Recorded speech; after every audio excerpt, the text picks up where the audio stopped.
ఎక్కువ జరిగితే చెప్పబెట్టడం కూడా తీసేయచ్చు.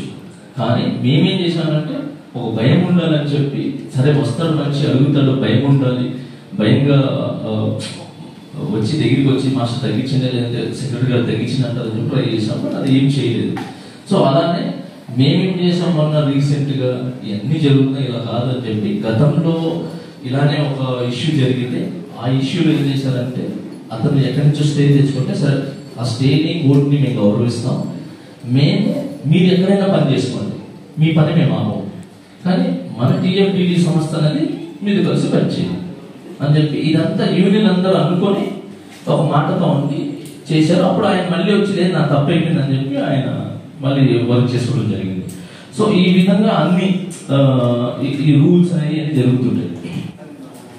సరే, ఇప్పుడు 50,000 ఫైన్ అని చెప్పి సతీష్ ఎందుకు పెట్టించాడు? 50,000 ఫైన్ అని చెప్పి చెయ్యాలి, కంపల్సరీ చెప్పించాలని చెప్పి గతంలో ఆయన ప్రెసిడెంట్ ఉన్నప్పుడు ఎంతమందికి సరే లేబర్ యాక్ట్ ప్రకారం ఏ యూనియన్ కు ఫైన్ వేయొద్దు, వేస్తే లక్షల్లో వేలలో ఉండదు, అసలు వేయొద్దు. బేసిక్ గా మీ ఫెడరేషన్ ప్రెసిడెంట్ ఎట్లా ఫైన్ వేస్తాడు అనేది తెలియదు సార్. ఇది ఫెడరేషన్ నుంచి వచ్చి ఒక అమలు కలుస్తున్నా సార్, దాన్ని ఆ రోజు ఖండించిన వాళ్ళే నేను. ఇది తప్పు, ఇలా ఉన్నప్పుడు కాదంటే డాన్సర్స్ అందరూ ఒప్పుకున్నప్పుడు నేనేం చేస్తాను, 600 మంది కుటుంబాలు ఒప్పుకున్నప్పుడు లేదు భయం ఉండాలి పెట్టండి అన్నప్పుడు నేనేం మాట్లాడలేదు సార్. అదే చంద్రబాబు నేను లేదు సార్. సో ఆ కుటుంబాలందరూ నేనేం చేయలేదు సార్. దాన్ని అక్కడే ఫోన్ చేసి చెప్తున్నా, ఏంటి మొన్న కూడా ఒకటి జరిగితే ఈస్ట్ మెంబర్స్ అందరూ చేస్తానంటే నేను అన్నాను లేదు క్షమించి వదిలేసేయండి మొదటిసారిగా అని చెప్పాను. సో నేను ఎప్పుడు ఏం చేస్తానంటే ఎవరు ఫస్ట్ నేను పని ఇస్తాను సార్ అందరికి, ఎవరు పని ఆపను. ఎందుకంటే నేను ఆ స్టేట్ నుంచి వచ్చినోడిని, 4-5 సంవత్సరాలు నేను నీళ్లు దాగి బతికాను.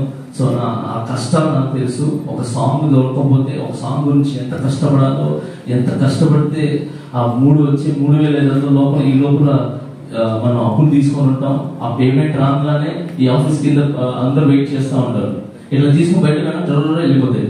సో ఆ బాధల్ని తెలుసున్నాం. సో అందుకే నేను ఎవరు పని ఆపలు, మన నుంచి ఎవరు పని ఆపాల, మేము ఆయన పని ఆపుతున్నారు అని చెప్తున్నారు. కాబట్టి పని ఆపినప్పుడు 4 సాంగ్లు ఎలా చేశారు, ఆయన పని చేస్తానే ఉన్నాడు. ఆయన సాంగ్కి వెళ్తారు వస్తారు కంప్లైంట్ పెడతారు, సాంగ్కి వెళ్తారు వస్తారు ఇంకేదో చేస్తారు. సో ఇవన్నీ పక్కన పెడతారు సార్. ఇంకొకటి, ఇదే సతీష్ గారు యూనియన్లో ఇప్పుడు నేనున్నాను యాజ్ ఎ క్యాషియర్, అంటే సతీష్ నేను అనుకోండి, నేను ఇక్కడ క్యాషియర్ ఉన్నప్పుడు ఈయన వచ్చారు, అవసరానికి మెడికల్ లోన్ కావాలి సార్ లేదంటే హ్యాండ్ లోన్ కావాలి సార్ నాకు ఇవ్వండి అని అంటే నేను డబ్బులు ఇస్తాను, నీ ఏటీఎం నా దగ్గర అని చెప్పి పాపం పిల్లలు అందరి దగ్గర ఏటీఎంలు తీసుకొని పెట్టుకొని ఏటీఎంలు ఆ పేమెంట్ రాగానే వాళ్ళకి ఇంటిమేషన్ కూడా లేకుండా, ఇప్పుడు నేను మీ దగ్గర అప్పు తీసుకున్నాను సార్, ఒక 10,000 అప్పు తీసుకున్నాను, నాకు 10,000 వచ్చింది, మీకు